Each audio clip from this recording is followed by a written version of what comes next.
معانا النهارده حسين شهبندر co-founder Drop وfounder of Site. قدر إن هو يحقق popularity ونجاح كبير، ومع إنه عنده 22 سنة الsuccess story بتاعته بدأت من أكتر من 5 سنين. هيحكي لنا عليها أكتر النهارده. Hi حسين. Hi, ايه ازيك؟ الاخبار؟ Welcome to the Value Office. Thank you and We're thank you for very having excited me. إن أنت معانا هنا النهارده. احكي لي شوية عن الباك جراوند بتاعك وإيه كان الانسبيريشن behind Site وDrop. الباك جراوند بتاعي باك جراوند يعني عادية somewhat عادي. كنت مدرسة وبعد كده رحت جامعة، بس طول ما انا كنت في المدرسة ما كانش الدراسة بتشدني قوي، ما كنتش شاطر قوي، ما كنتش يعني الطالب المثالي يعني اللي كل ام واب عاوزين ابنهم يكون هو. بس كنت دايما بحب اعمل حاجه مختلفه، كنت دايما بحب اشتغل، كان من وانا صغير عاوز اعمل حاجه مختلفه، كنت دايما بحب اتاجر، كنت دايما احب ابيع واشتري حاجات. كنت بتبيع وبتشتري ايه في المدرسة؟ يعني ابتديت كنت ببيع وبشتري جزم. اوكي. يعني سنيكرز وكده. بالظبط كنت اوكي. بجيب سنيكرز من بره وابيعهم هنا. وبعد كده وانا عندي 17 سنه ابتديت اشتغل شويه في الساعات. ابتدت عشان كنت عايز اشتري ساعه لنفسي. اوكي. عايز فبعديها تحوش. بالضبط، فعلًا ما قُلت لمامتي وبابايا إن أنا عاوز أشتري الساعة دي، ضحكوا قالوا لي: "كمّل مع طريقك." نفسك. فبقى ابتديت أشتغل في الساعات شوية لحد ما جِبت الساعة دي، وبعديها دي كانت يعني أول success بالنسبة لي في حياتي، إن أنا عرفت يعني أعمل حاجة عشان أوصل للحتّة اللي أنا عاوزها، وإن أنا أجيب الساعة اللي أنا عاوزها. وبعد كده وأنا في المدرسة كانت جات لي فكرة إن هو عاوز أبتدي أشتغل في اللبس، عاوز أعمل brand مصرية. وقتها كان 2019، فما كانش في أي براندز مصرية ناجحة أوي، كان في حاجات fashion ناجحة، بس ما كانش في أي حد بيعمل لبس، واللي هو كلنا بنلبس من البراند دي أو كلنا عارفينها. فكنت عاوز أعمل حاجة مختلفة شوية street wear برضه، بس تبقى حاجة مصرية. فابتديت وأنا في المدرسة اشتغل towards إن أنا أعمل site. وقتها ما كنتش عارف اسمها إيه لسه، ما كنتش عارف اوكي. أسميها site. وبعد كده كان جالي كل الأدفايس من أهلي إن أنا لازم أبتدي أفهم الفيلد ده أكتر، أفهم التصنيع، أفهم e-commerce، أفهم الحاجات دي. فI interned في فايدتي which is يعني an online platform بتاعة loans وكده. فI started working there شوية أفهم e-commerce، وبرضه ابتديت أشتغل شوية في مصانع اللي هو أصنع لبس وأبيع لبس wholesale. وبعد كده دخلت إن أنا رُحت أتعلم القماش. فI intern شوية في حتة القماش، وأتعلم القماش ده بيتصنع إزاي، والغزل والنسيج ده إيه، وكل الحاجات دي. ف every component of the production and selling بالضبط. دخلت فيه شوية. بالضبط، Very عشان impressive. eventually نعرف نبني site يعني بطريقة كويسة. وإيه كان الانسبيريشن behind Site؟ أنت today you're wearing one of your t-shirts, right? The Evil Site T-shirt it's our best seller الحمد لله. اوكي. فاسم site أصلًا جه إن إحنا كنت كل ما أروح في حتة intern في حتة أحكي لهم إن أنا هاعمل شركة لبس وهابيعها وكده. فكان أول سؤال دايمًا بيتسأل لي: "هتفتح المحل فين؟" فإن أنا أشرح لهم إن أنا لأ، مش هافتح محل، هيبقى online بس وكده. فبعديها جات كلمة أنت هتبيعه على الsite، هتعمل site. اوكي. فبعديها عملنا site بجد. وبرضه كان في الdesign ده we had it since يعني I had the idea of it since day one، عشان يعني the evil eye is something يعني موجودة across many cultures. فقُلنا إن إحنا خلاص هنعمل العين دي، بس هنحطها على a garment. يعني we always see girls مثلًا wearing them على pendant أو ناس لابسينها كbracelet أو كده، معلقينها في البيت أو في معلقينها في العربية. البيت أو في العربية وكده، بس عمرنا ما كنا شايفينها على garment. فقُلت خلاص we might have as well have it on a t-shirt.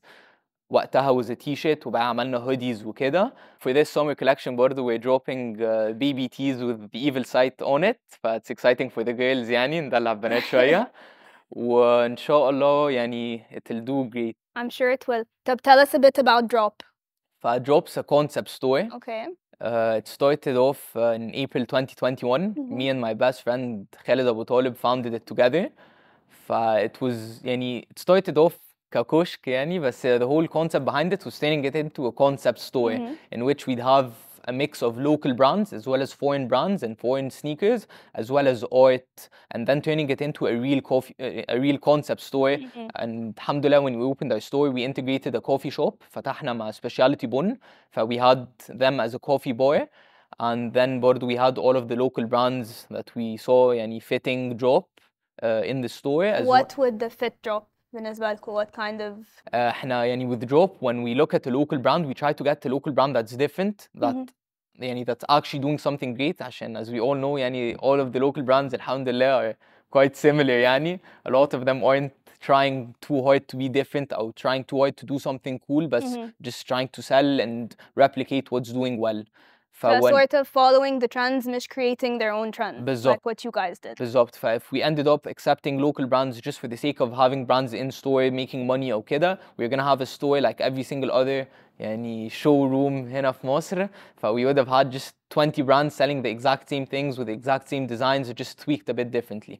احنا مجهزين a couple of games عشان حابين نعرف من خلالها a little bit more about you, about Site and Drop, وايه ال plans بتاعتك moving forwards. let's head to the first one. يلا بينا.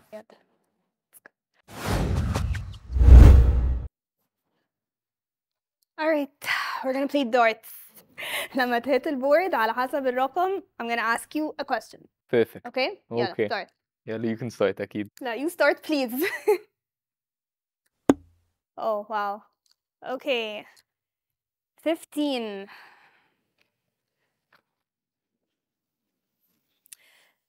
طيب احنا دلوقتي الترندز are shifting اكتر ان المحلات بتبقى only available online.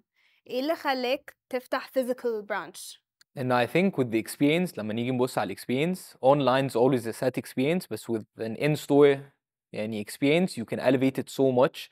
You can turn it into a really nice experience and not just a shopping experience where you can add more يعني للناس, تخلي الناس تقدر تعمل أكتر, تيجي تتبسط في المحل مش بس تدفع فلوسها. Great. طيب my turn. ينفع أقرب شوية؟ Okay. Your turn again.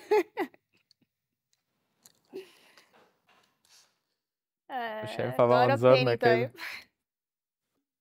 طيب. Okay. 1.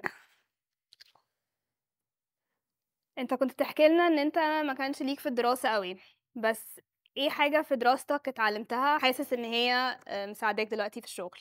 حاجة في الجامعة, your major, اي حاجة. الصراحة مش كتير يعني اللي اتعلمناه فادنا, بس اللي علمني ان هو عامة ان انا اشتغل مع ناس, يعني الجامعة والمدرسة الاتنين علموني ازاي network و interact with people واتعرف على الناس وكده. ف I think دي كانت احسن حاجة اتعلمتها بصراحة من اي واحدة من الاتنين, بس ما اتعلمتش قوي الصراحة. طيب here we go. 19.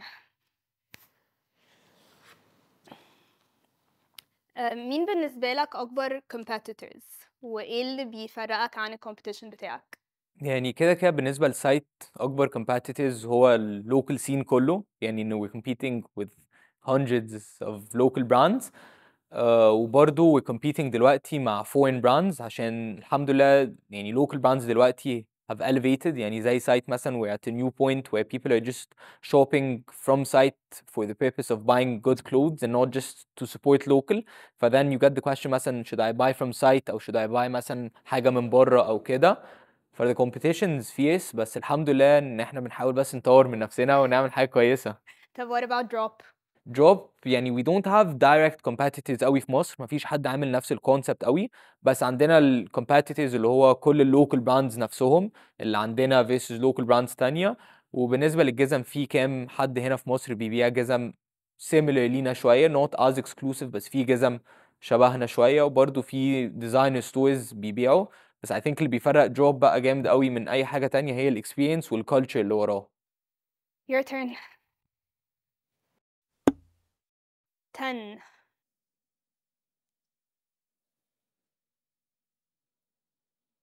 لو كان لازم تتخلى عن either ال online store أو ال physical store, which would you choose وليه؟ يعني سايت بالنسبة لي أهم كده كده.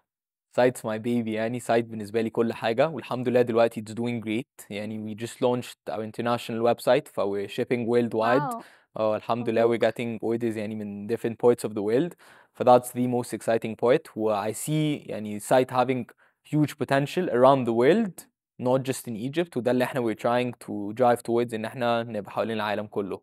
Yeah, I think it's a bit similar to what we were asking. يعني انت كنت بتقولي ان الاتنين مهمين, physical عشان ال experience وال what you can offer, و online عشان ال convenience. بس لو كان لازم واحد منهم أهم من التاني عامة, what do you think it would be? يعني definitely at the moment الاونلاين ستوري اهم عشان it allows me to fulfill orders حوالين العالم كله. ناس تقدر تطلب من اي حته في العالم، ناس تقدر تتفرج من اي حته في more العالم. scalable. بالظبط، واسهل. مش هقدر احط محل في كل حته في العالم، فلا definitely الاونلاين ستوري اهم.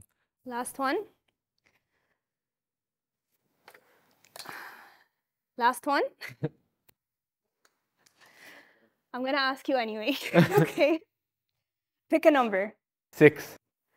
6. What would you have done differently لو كنت هتبتدي تاني من الأول؟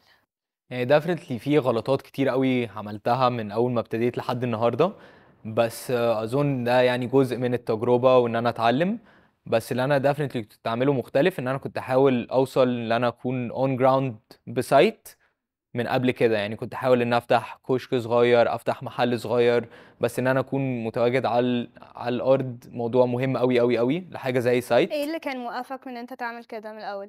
الخوف، يعني هو الخوف ان انت هتحط فلوس كتيرة قوي في حاجة انت مش عارف هتشتغل ولا لا، مش عارف هيجيلك ناس، المحل هيشتغل، هتبيع ولا لا. وبرضو ان انت تشيل هم موظفين، ناس هتدفع لهم فلوس، ناس هتعتمد عليك. ده موضوع بيخوف قوي، كان بيخوفني قوي. بس النهاردة بصراحة اطمنت اكتر وبقيت واثق من نفسي ومن شغلي اكتر. فدلوقتي لا الحمد لله يعني. وايه اللي خلاك تاخد الريسك ده that first step انه انا كنت خايف اخد الريسك ومش عايز ابقى on ground بس لا انا دلوقتي مقتنع انه I can do it and it's the right time. ان احنا بس اتعلمنا اكتر وبقيت وكبرت سنا والشغل كبر الحمد لله، فكبرنا شوية يعني. شوية. فبقينا واثقين اكتر من نفسنا. ويعني الحمد لله السنة دي وي اوبننج محلين جداد في الساحل، وبعد كده هنرجع ان شاء الله ونفتح محل في التجمع اخر السنة. فلا الحمد لله it's going well. Good luck. طيب on to the next game. يلا بينا. Ask some more questions.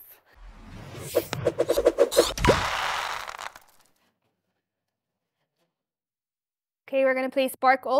You're gonna be the spark وانا هقبل O. قبل ما تحط السبارك في بوكس اديني السؤال هسأله لك. اوكي. Alright, go هاي. ahead. ابتدي. ابتدي.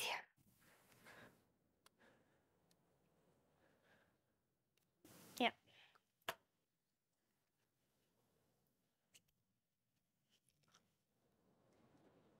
ناس كتير بقت تشتري local أكتر. حتى لما ما بتكونش local products أرخص.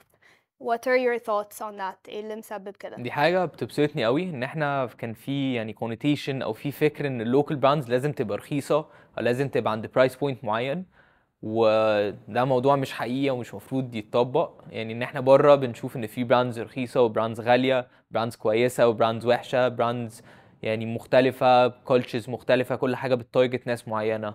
هنا في مصر اول ما لوكال براندز كلهم ابتدوا هم كلهم نفس الحاجة، فكانوا كلهم نفس البرايس بوينت. فلما كان في لوكال براند بتعمل حاجة بأسعار مختلفة، ناس كانت بتتضايق قوي او تقول لك ازاي ده اسعار لوكال براند وكده، ونشوف لوكال وازاي ومش هينفع وبتاع.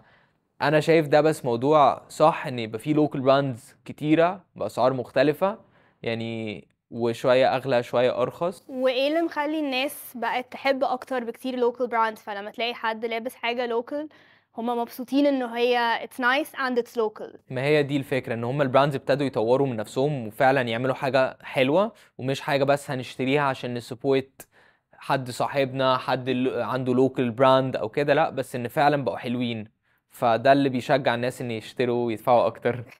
Nice. Okay. My turn.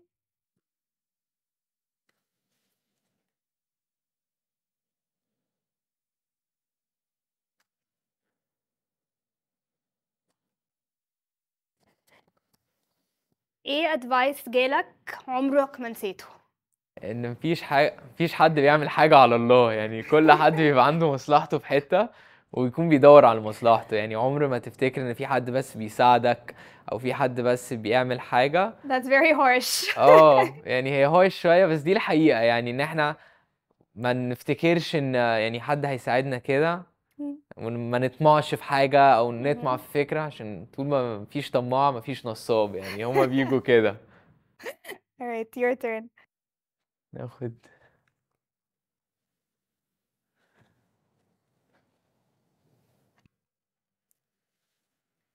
بتشوف إيه أكبر برو وإيه أكبر كون إن يكون عندك بارتنر في الشغل؟ أكبر برو وأكبر كون، أكبر كون definitely إن هي ابتديت بالكون على طول ها؟ أكيد يعني هي موضوع صعب إن يبقى عندك حد بتشاركوا بعض في كل حاجة في حياتكم، عشان إنك تشارك حد في شركة زي كأنك بتتجوزه، مم. فهو بيبقى موضوع صعب إن انتوا الاتنين بتاخدوا القرارات، انتوا الاتنين بيبقى فيه مشاكل كتيرة بين يمكن ما تتفقوش عايزين تعملوا إيه. بالظبط. بس طول ما انت بتعمل فلوس وطول ما الشركة بتعمل فلوس مفيش اي مشاكل. هي بقى حقيقة الناس بتظهر اكتر لما تبتدوا تخسروا، لما تبتدوا يحصل مشاكل في الشركة، لما حد يغلط، ده الوقت اللي يعني بيظهر اكتر مشاكل مهم. وشخصيات الناس، وده كان شريك كويس ولا شريك وحش. بس الحمد لله يعني انا الحد الوحيد اللي في حياتي شاركته خالد، كنت فتحت معاه دروب. انا وهو لما يعني لما هو ساب دروب، لاحظت قد ايه هو شخص كويس، ولاحظت قد ايه هو فعلا حد زيي وحد محترم وحد يعني احسن من كل حد تاني تقريبا اعرفه. ان انا شفت حقيقته لما في الاخر لما هو جاي يمشي، فالحمد لله على كل حاجة. وكانت إيه أكبر برو إن أنت معاك بارتنر في الشغل؟ اكبر برو ان في حد لايك مايندد، يعني حد دماغه زيي والفيجن بتاعته زيي، بيشجعني وبيزقني كل يوم ان اطور من نفسي وان احنا نطور من الشركة، مهم. وان برضو يبقى في حد معاك بيطمنك وبرضو بيشيل عنك شغل كتير. بس uh, alright.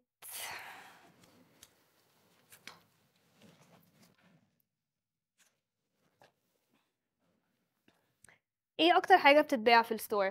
اكتر حاجة بتتباع في الستوري definitely الجزم. يعني أوكي. الجزم اكتر حاجة عاملة جو في المحل ها. بصراحة، الناس بيحبوا الجزم، وان احنا جبنا جزم برضو مختلفة مهم. عمرها ما كانت موجودة في مصر. أوكي. فهي الكونسبت ان احنا عندنا يعني sneakers that we resell that are very exclusive، مش موجودين في اي حتة قوي، فدي عاملة كويس قوي. وبرضو بصراحة impressed قوي باللوكال براندز البرفورمانس بتاعهم. في براندز زي جوفينايل، زي SN2، زي بينوي، زي سوسايتي، they're doing great عندنا في المحل. How many brands do you guys represent دلوقتي يعني في at the المحل؟ moment we have 5 brands، بس we've had a total of 13 brands I think. We've hosted برضو an event for a brand اسمها Self، بتاعت بنات. بصراحة we had a great event معاهم. It was very very very nice و it was a huge success الحمد لله. Nice. Success.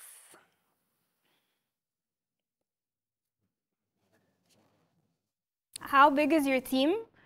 وجيفن ان انت سنك صغير، ايه ال challenges اللي بتقابلك in managing your team؟ يعني الحمد لله the team is growing. يعني مهم. احنا we're approximately 20 people دلوقتي، ف it's Wow. great بصراحة. challenges بواجهها managing people هي بس ان ازاي manage people. يعني كان موضوع غريب في الاول، موضوع اصلا challenge. ان انا اسال حد اعمل حاجه بدل ما انا اعملها، كان موضوع غريب. وان انا اصلا ادي حد حاجه انا مهتم بيها بدل ما اعملها بنفسي اديليجيتد لحد، كان موضوع بيخوفني. اللي هو كنت دايما في الاخر بلاقي نفسي انا اللي بعملها تاني مهم. عشان ببقى خايف.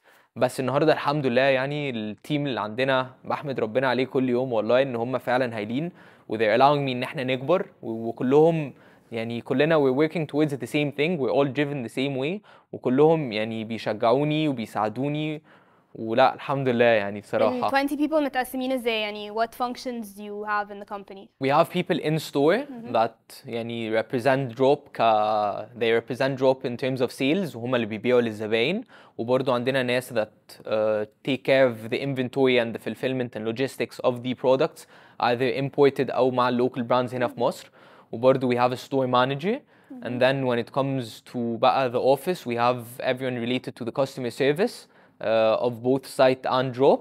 وبرضو عندنا manufacturing بتاع سايت، وعندنا الاكسبورت بتاع سايت، وعندنا البي ار والماركتنج لسايت. Oh wow, that's a lot of functions على ناس قليلة. I'm sure ناس كتير قوي لابسة كذا هات. بالظبط الحمد لله يعني بنعذبهم شوية بس الحمد لله.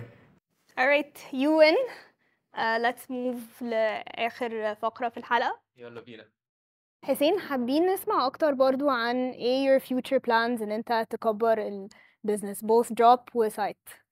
يعني definitely what's next في جوب ان احنا بنفتح محلات اكتر ان شاء الله. يعني احنا السنة دي هنبقى في حتتين في الساحل، ف Okay. that's very exciting. وبعد كده ان شاء الله هنرجع في اخر السنة هنفتح في التجمع ان شاء الله. فthats برضه يعني very exciting، ومحل التجمع إن شاء الله هيكون محل مختلف أوي عن أي اوكي. حاجة شُفناها. a new concept. يعني it's drop at its يعني fullest إن شاء الله، إن شاء الله. وبعد كده برضه very excited لsite إن إحنا نgo international، يعني being on ground في بلاد مختلفة، not necessarily our own stores بس being in different retail stores برّه، فthats very exciting. وبرضه إن هي بس site عامةً to grow and to keep growing، وإن إحنا نشوف ناس لابسين site حوالين العالم، دي أكتر حاجة يعني looking forward to it إن شاء الله. And what's next for حسين? Where do you see yourself? نفسك تعمل ايه تاني? Do you have other plans? يعني we're doing a few different things. Okay. يعني we're opening up a coffee concept soon إن شاء الله، فit's very exciting. And برضه we have another brand that يعني I own، and إن شاء الله we're gonna have a different collection for it coming يعني next fall winter. فit's a Okay. very different brand inside. It's a lot darker, it's a lot more different. Do you get involved in the design of the clothes? Definitely involved but I don't design myself. Okay. يعني I have a great team الحمد لله. we're designing يعني حاجات حلوة أوي أوي أوي، وإن شاء الله summer Sure. collection يعني by the time this episode's out يعني probably the summer collection will also be out. we have a very cool summer collection يعني check it out. I will definitely. ولا يعني it's great برضه being part of the whole process of seeing it لأول مرة، ال designers showing me the designs and then seeing it as a mock-up and then seeing the samples and then seeing it on people بقى very exciting. Cute. بس طب final question. بعد كل ال experiences بتاعتك والتحديات اللي قابلتك the different lessons اللي انت اتعلمتها، ايه piece of advice تقولها لشباب تانية بتحاول تفتح their own businesses؟ يعني أهم حاجة إن هم يكملوا مهم. وييجوا على نفسهم بدل مرة بدل 2 ألف مرة، ويلاحظوا إن هي مش هتيجي بسهولة. يعني وإنها بس لازم يكملوا and they have to stay persistent، إن هم يقعدوا يحاولوا كل يوم ويصحوا كل يوم جعانين و-driven إن هم يوصلوا لحاجة، وإن هم يعملوا حاجة من نفسهم. عشان العادي إن أنت مش هتعمل حاجة من نفسك، العادي إن أنت مش هتكون حاجة كبيرة، ده الطبيعي. بس مهم. اللي أنا باحاول أعمله إن أنا أكون غير يعني برّه ده طريقة، إن أنا باحاول فعلًا أعمل حاجة مختلفة، إن أنا باحاول أgrow myself، وإن أشجّع يعني الناس اللي حواليّا إن إحنا كلنا نgrow مع بعض. ودي بصراحة حاجة باحمد ربنا عليها إن أنا باقدر أصلًا أعمل كده، وإن أنا الmentality بتاعتي والعقلية بتاعتي بتسمح لي إن أنا أحاول أعمل حاجة مختلفة، وإن أهلي برضه شجعوني وساعدوني ورضيوا إن أنا أعمل حاجة، عشان دي مش حاجة طبيعية في مصر إن حد ما يكونش مركّز في الدراسة أوي، أو إن يعني الحمد لله اتخرّجنا من الجامعة عشان أريّح أمي، بس غير كده يعني كل الأهالي في العادي بيبقوا عاوزين ولادهم اللي هو هنخلّص جامعة، هنروح نشتغل في شركة كبيرة، عشان traditional كل path. الأمهات لمّا يقعدوا مع بعض دي تقول لطنط دي أنا ابني شغال في شركة كذا وده بيعمل كذا. بس إن أمي كانت شايفة اللي أنا شايفه، وكانت عارفة إن أنا إن شاء الله هاقدر أعمل حاجة، وإن هي شجعتني إني أكمّل لوحدي وإني أعمل حاجة لوحدي. الحمد لله it's paying off النهارده ليّا، وإن شاء الله يعني يكون بيبسط أمي يعني أهم حاجة. أهم حاجة طبعا. آه. Thank you so much for coming. Thank It you. was a lot of fun. Good luck في ال future collections. We'll be waiting for the drop. Thank you for having me, and thank you for value. Thank you. Thank you.